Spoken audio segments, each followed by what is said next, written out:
fundamentalmente. Los dos anteriores también han hablado de Yacuría, entonces yo voy a algunas cosas pues quizás se repitan un poquito, pero voy a intentar aportar algún aspecto de los muchos que se pueden tomar o poner de manifiesto cuando uno se pone a leer los escritos de Yacuría, que está más ligado a cómo creo yo que a partir de las propuestas y del pensamiento de Yacuría pues se pueden tomar algunas ideas, algunas nociones que vayan obligando y permitiendo el ir haciendo pues un proceso de transformación de lo que se va entendiendo por racionalidad en cada momento y en particular pues en el ámbito más de la metodología del saber, de la metodología del pensar, del inteligir. Yo creo que en ese ámbito pues Yacuría hace algunas propuestas, elabora algunas nociones, algunas categorías que pueden ser útiles para transformar nuestra concepción de la razón, de la acción racional, y que van a la vez van transformando y en ese sentido pues Yacuría se integra en una tradición mucho más amplia, evidentemente, que es la tradición de la modernidad, de la cual yo creo que conviene no separar y no distanciar el pensamiento de Yacuría, aunque su referencia fundamental sea Zubiri, pero en ese sentido yo creo que la propuesta de Yacuría, en contra de algunas interpretaciones de su pensamiento, pero se inscribe de manera clara, asume algunos de los rasgos fundamentales de lo que es el pensamiento moderno ilustrado, criticado por todos sitios de muchos modos, pero algunos rasgos como es pues la asunción del espíritu crítico y en un sentido transformador, el interés fundamental por la emancipación, la misma asunción de la ciencia y de la técnica, pues esos son rasgos típicos del pensamiento moderno ilustrado, solo que han de ser repensados, han de ser puestos en una determinada ámbito intelectual y a eso Zubiri pues sirvió de plataforma a Yacuría para realizar esa transformación, pero yo creo que no conviene desligarlo del pensamiento y de la tradición ilustrada. Y lo que sí es cierto es que desde una determinada situación, desde una determinada experiencia individual y social, política, colectiva, etcétera, pues desde esa plataforma experiencial sí que Yacuría pues hace alguna aportación, propone categorías que pueden ayudar a transformar esto y en parte no solo frente a la tradición ilustrada, sino también frente pues, al mismo pensamiento de Zubiri. Yo lo que voy a hacer aquí va a ser solamente pues algún apunte en esa línea, ¿no? En ese planteamiento. Decía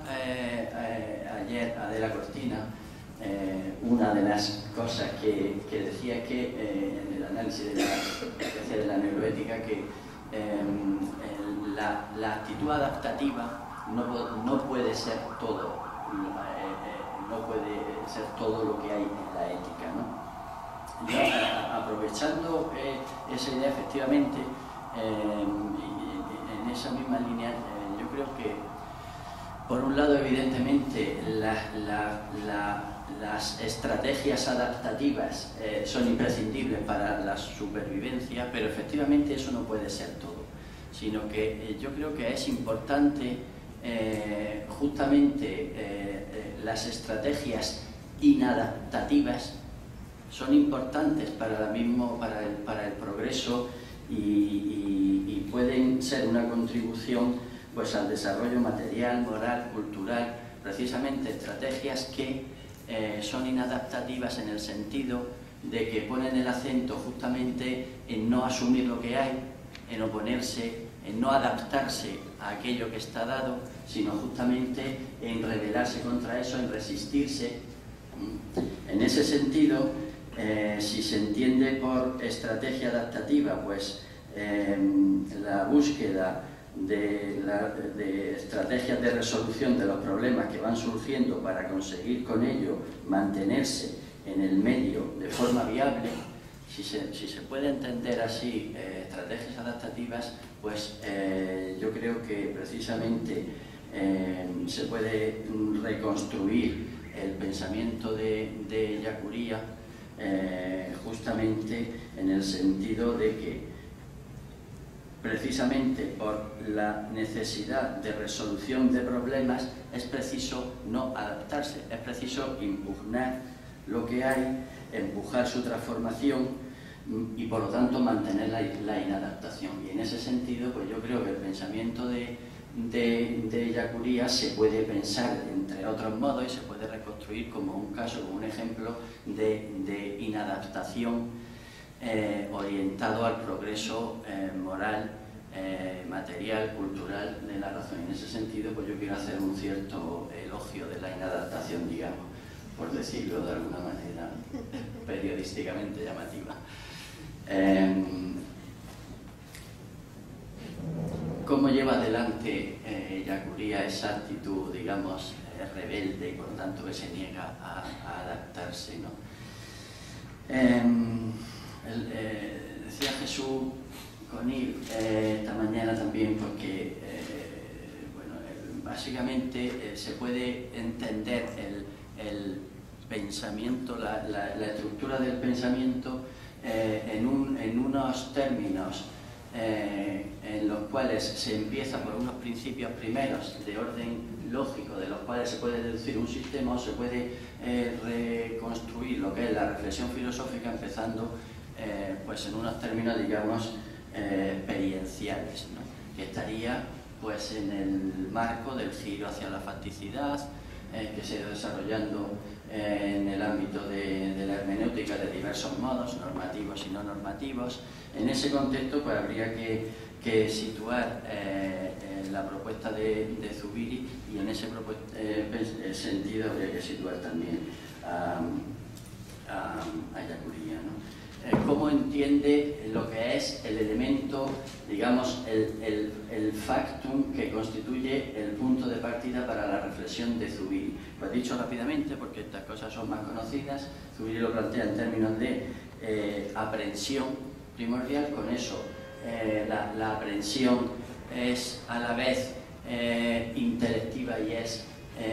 sensitiva, y por lo tanto esos dos modos de entrar en el pensamiento, en esa noción, se pueden digamos, sintetizar, y el modo como piensa, o la noción con la que piensa Zubiri nuestro modo de estar en el mundo es en el sentido de decir, en el mundo estamos implantados. Y yo ahora quiero poner el acento en plantados. En el mundo estamos plantados. Y eso, que es una metáfora puramente, digamos, vegetal, pues eso lo aprovecha Zubiri, ¿no? ¿Por qué? Pues porque la categoría o la noción que utiliza Zubiri para implantar, para explicar cómo estamos plantados en el mundo, es la noción de maduración. Y la noción de maduración es una noción de carácter, digamos, natural. Estamos enraizados en el mundo y por lo tanto el modo de estar enraizado tiene, del devenir de la lógica que eso genera, no es una lógica de carácter formal deductivo, sino que es una lógica de la vitalidad, una lógica de la vida. Y en ese sentido entiende Zubiri el asunto de la maduración. Maduración supone una lógica propia, que no es una lógica de relación entre conceptos, sino que es la lógica de un sistema vivo. Y en ese sentido, pues Zubiri dice la noción de maduración expresa la unidad estructural de todo el proceso intelectivo. Maduración tiene connotaciones de cumplimiento, de crecimiento, de consumación, etc. Pero por otro lado, maduración también tiene un aspecto de, digamos, de aniquilación, de desaparición, de consumación y muerte. Por eso habla Zubiri de la indigencia de la maduración, aunque Zubiri esto lo pone en el contexto fundamentalmente de la discusión con Heidegger. Muy bien, frente a eso que plantea Zubiri, Ellacuría en parte se desmarca de ese planteamiento en aquello que a Ellacuría le interesa fundamentalmente, que es el tema de la historia, que ha salido aquí repetidamente. No voy a hablar de la historia,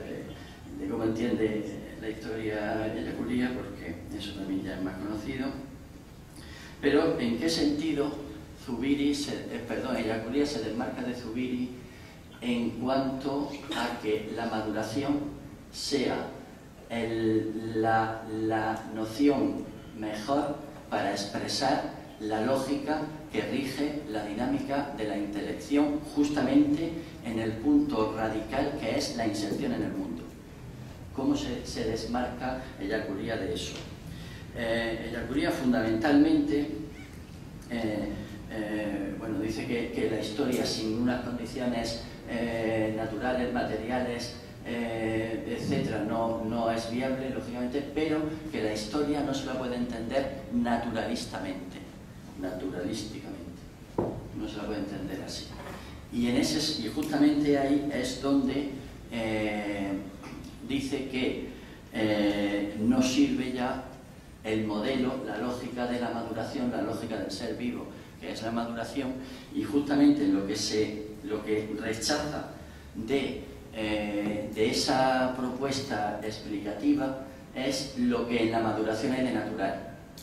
¿Por qué? Pues porque